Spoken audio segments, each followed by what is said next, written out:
আজ সন্ধেবেলা ছোট্টি ভাই ও আমি বাচ্চাদের নিয়ে চলে এসেছি আবারও সেই ডিজনিল্যান্ড মেলাতে।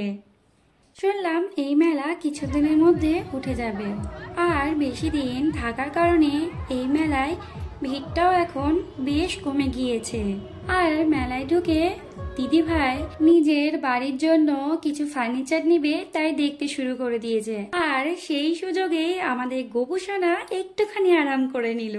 আজকাল ছেলের বাউন্সি মিকি মাউসের প্রতি বেশ ভালোবাসা বেড়েই চলেছে, তবে আজ খেলতে গিয়ে একটুখানি নিজেকে লাগিয়ে ফেলেছে।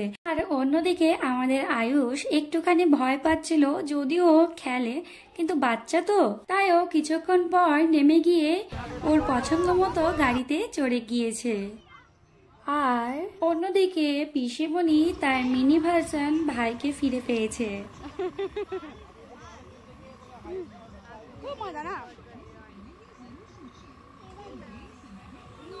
ভাইকে পিসিমণির সঙ্গে দুষ্টুমি করতে দেখে ধনু দিদি পিসিমণিকে খাইয়ে দিচ্ছে। মেলার মধ্যে কিছুক্ষণ ঘোরার পর সব বাচ্চারা মিলে উঠে পড়েছে এখন ড্রাগন ট্রেনে। আর এবার মেলা থেকে বেরিয়ে আসার আগে আমরা সবাই নিজের পছন্দ মতো কিছু না কিছু নিয়ে বাড়ি ফেরার আগে মজা করলাম। তো আজ এই পর্যন্ত, দেখা হবে আবারও অন্য কোনো দিন।